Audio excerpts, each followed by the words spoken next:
নমস্কার বন্ধুরা, শুভ সকাল। সবাই কেমন আছেন? আশা করি সবাই ভালো আছেন। আমি জিৎ ভব করে চলে এলাম আজ নতুন এক ভিডিও নিয়ে আপনাদের কাছে। বুঝতেই পারছেন আজ কোথায় এসেছি। আজ এসেছি কলকাতার স্বামীনারায়ণ মন্দিরে। আজ এই মন্দিরে আপনাদেরকে টোটালটা ঘুরে দেখাবো আর সমস্ত ইনফরমেশন আপনাদেরকে দেবো। কিভাবে আপনারা আসবেন, কিভাবে আপনারা এখানে ভোগ গ্রহণ করবেন আর কীভাবেই বা ঘুরবেন, সমস্তটা আপনাদেরকে ঘুরে দেখাবো। চলুন তাহলে ভিডিওটা দেখতে থাকুন। আর ভিডিওটা যদি ভালো লাগে প্লিজ লাইক, শেয়ার আর সাবস্ক্রাইব করে দেবেন আর কমেন্ট করতে ভুলবেন না। আর যারা আমার চ্যানেলে নতুন থাকবেন তারা প্লিজ সাবস্ক্রাইব করে দেবেন, তাহলে এরকম ভিডিও আরও নতুন নতুন আপনারা আমার চ্যানেলে দেখতে পাবেন। চলুন তাহলে ভিডিওটা দেখতে থাকুন আর ভিডিওটা স্কিপ করবেন না। আর সমস্ত এই ভিডিওতেই আপনারা এই মন্দিরের ডিটেলস পেয়ে যাবেন। চলুন তাহলে ভিডিওটা দেখতে থাকুন।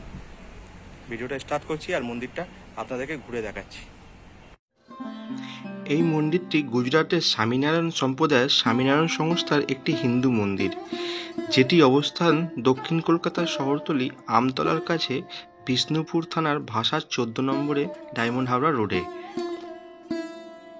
এই হচ্ছে মন্দিরের মূল গেট, যেটা দিয়ে আপনাদেরকে ঢুকতে হবে। এখান থেকে আপনারা ঢুকবেন, গাড়ি নিয়ে আপনারা আরামসে এখানে আসতে পারেন।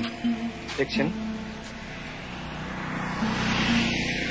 মন্দির ঢোকার মুখেই মূল গেটে ঢুকবেন, দুদিকে এরকম বেশ সুন্দর দেখবেন জলাশয় পাবেন।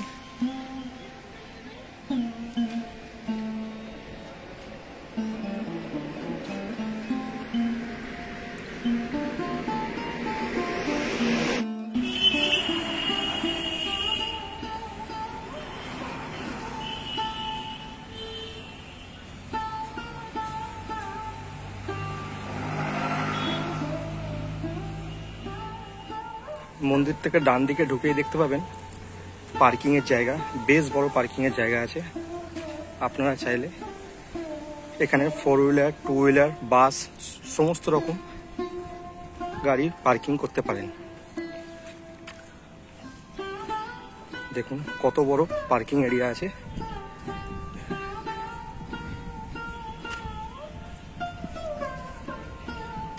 এই হলো পার্কিং এরিয়া।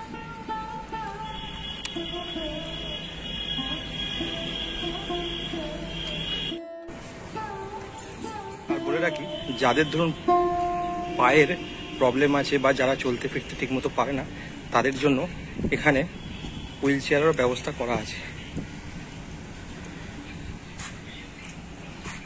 এই দেখুন হুইল চেয়ার রাখাই আছে, এখানে আপনারা হুইল চেয়ারের পরিষেবাও পেয়ে যাবেন। বলে রাখি আপনারা এখানে কিভাবে আসবেন। আপনাদের এখানে আসতে গেলে হাওড়া থেকে যদি আসেন, আপনারা পৈলানের যে কোনো বাস ধরে আপনারা আমতলা, এই পৈলান মন্দির নামে ওটা পরিচিত, পৈলান মন্দির বলবেন, বাস নামিয়ে দেবে আপনাদেরকে।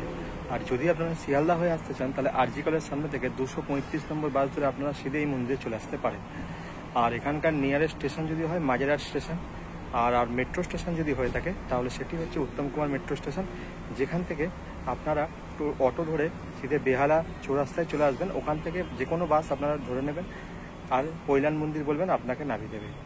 তো এই জায়গা থেকে আপনারা এইভাবে আসতে হবে আপনাদেরকে।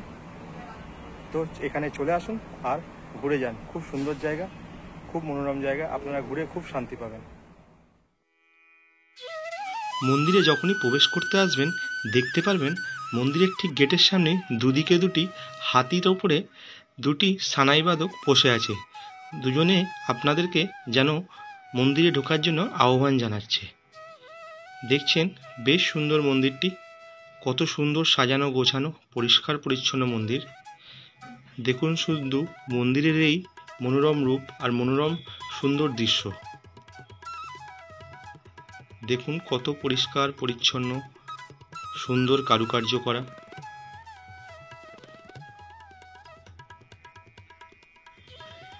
মন্দির ঢুকতে দেখতে পেয়ে যাবেন সামনেই দুটি এরকম পাদুকা রাখা আছে। এখানে দেখলাম প্রায় মানুষই টাকা পয়সা দিয়ে নমস্কার করছে, তো আপনারাও চাইলে করতে পারেন।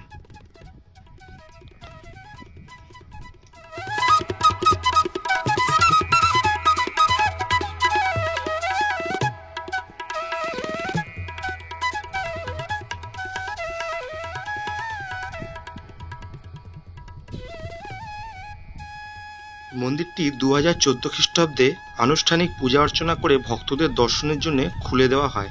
কথিত আছে যে ভগবান স্বামীনারায়ণ 1781 থেকে 1830-এর মধ্যে একসময় নীলকান্ত বন্যী-রূপে বঙ্গোপসাগরের দ্বীপে হিন্দুদের তীর্থভূমি কপিল মুনির আশ্রমে দর্শনের জন্য এই স্থান অতিক্রম করে যান।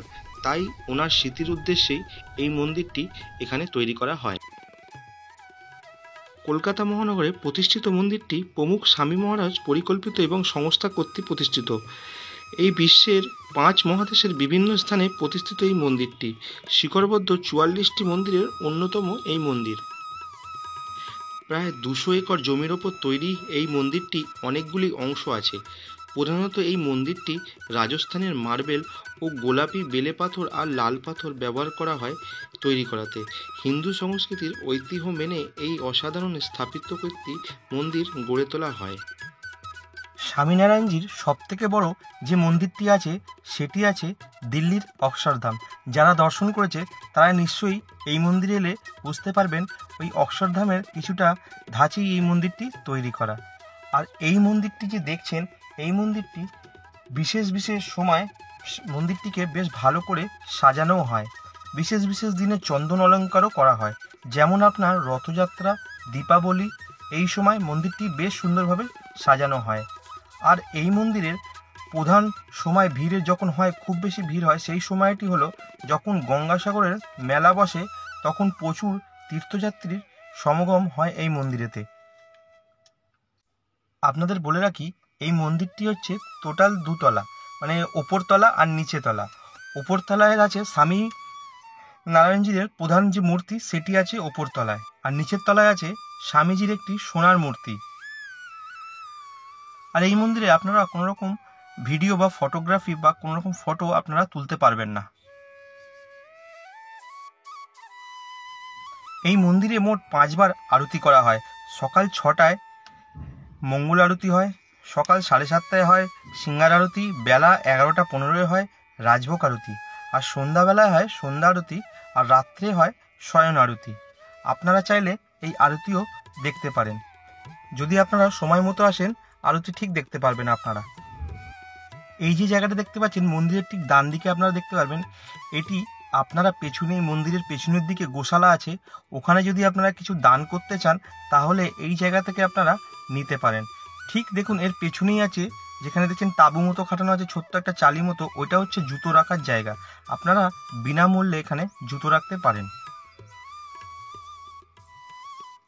দেখছেন কত সুন্দর মন্দিরটি ধাঁচে তৈরি করা আছে। মন্দিরের গায়ে বিভিন্ন রকমের দেবদেবীর মূর্তি খোদাই করা আছে। এই মন্দিরে পূজিত হন ভগবান স্বামী নারায়ণজি, শ্রী ঘনশ্যাম মহারাজ, শ্রী হরেকৃষ্ণ মহারাজ, রাধাকৃষ্ণ, সীতা ও রাম, হনুমানজি, শিব পার্বতী ও গণেশজি মূর্তি এই মন্দিরে পূজিত করা হয়। আর এই মন্দিরের নিচের তলাতেই আছে শ্রী স্বামীনারায়ণজির একটি স্বর্ণ মূর্তি, যেখানে আপনারা চাইলে জল ঢালতে পারেন। যদি আপনারা বিকেলবেলা আসেন তাহলে দেখতে পাচ্ছেন বসার সিট আছে, দেখছেন কত সুন্দর, বসতে পারবেন, বসে বেশ কিছুক্ষণ সময় কাটাতে পারবেন। দেখুন কত সুন্দর কারুকার্য করা আছে।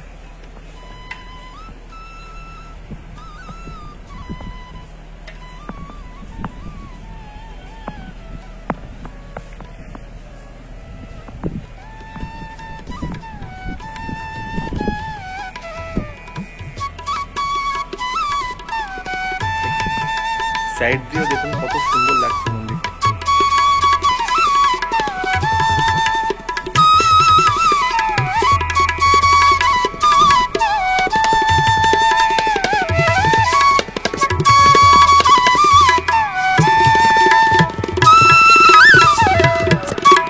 এটি হলো স্বামীনারায়ণজির নিচের তলায় যে গর্ভগৃহ আছে, সেটি হচ্ছে এটি। দেখতেই পাচ্ছেন কত সুন্দরভাবে সাজানো আছে।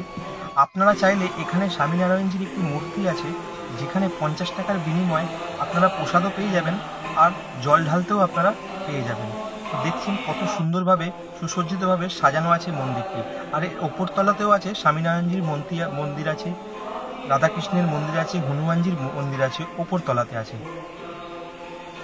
দেখুন দেখুন শুধু কি সুন্দর হাতের কারুকার্য করে সুসজ্জিতভাবে সাজানো আছে।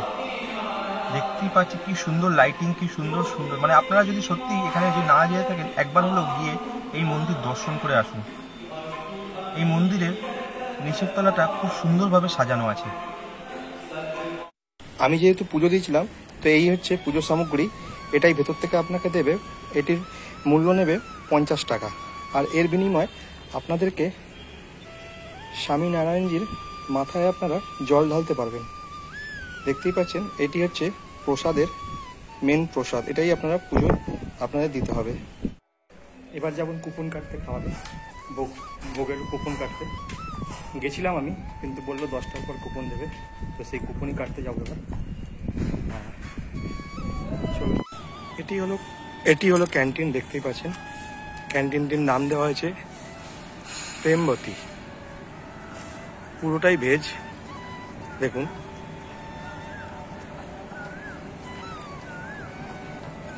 ক্যান্টিনের অপোজিটে দেখছেন book and gift centre.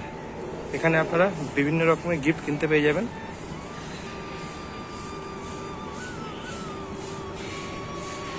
Gift centre দেখছেন, দেখুন।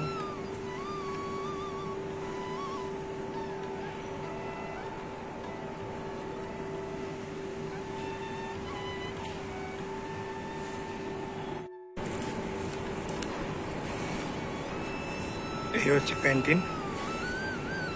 এটি হচ্ছে ক্যান্টিন। দেখুন, এখন ফাঁকা আছে যেহেতু সকালবেলা। বিশাল বড় ক্যান্টিন।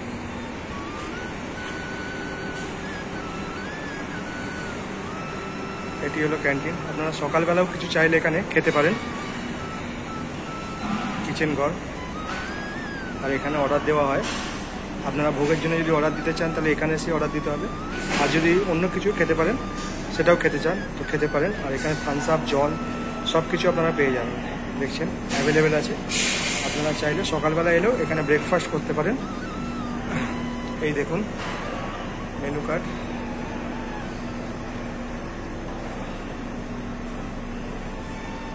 ভোগের টিকিট কিনে নিলাম।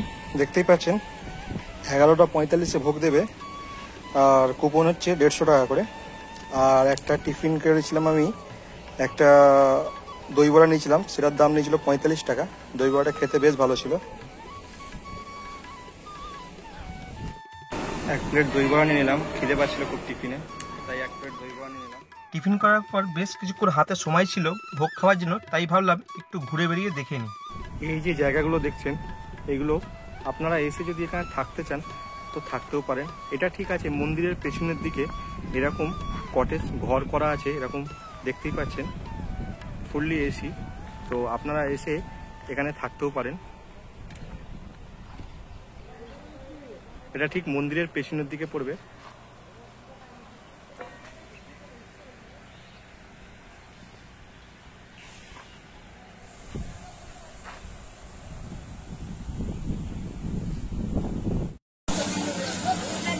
এখানে দেখুন ধান ভাঙার কাজ চলছে।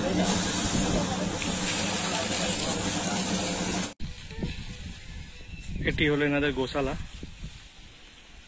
এখন পরিষ্কার হচ্ছে, তাই দেখছেন একটা গরুই শুধু ঘুরে বেড়াচ্ছে। ওই দূরে অনেক সব গরুদেরকে ছেড়ে রেখে দিয়েছে।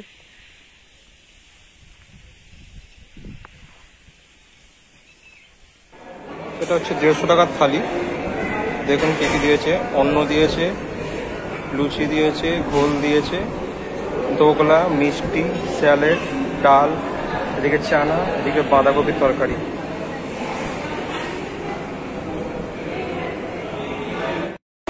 আমি পুরোটা খেতে পারবো না বলে, তাই দেখছেন ঘরের জন্য টিফিন গাড়িতে নিয়ে নিয়েছি।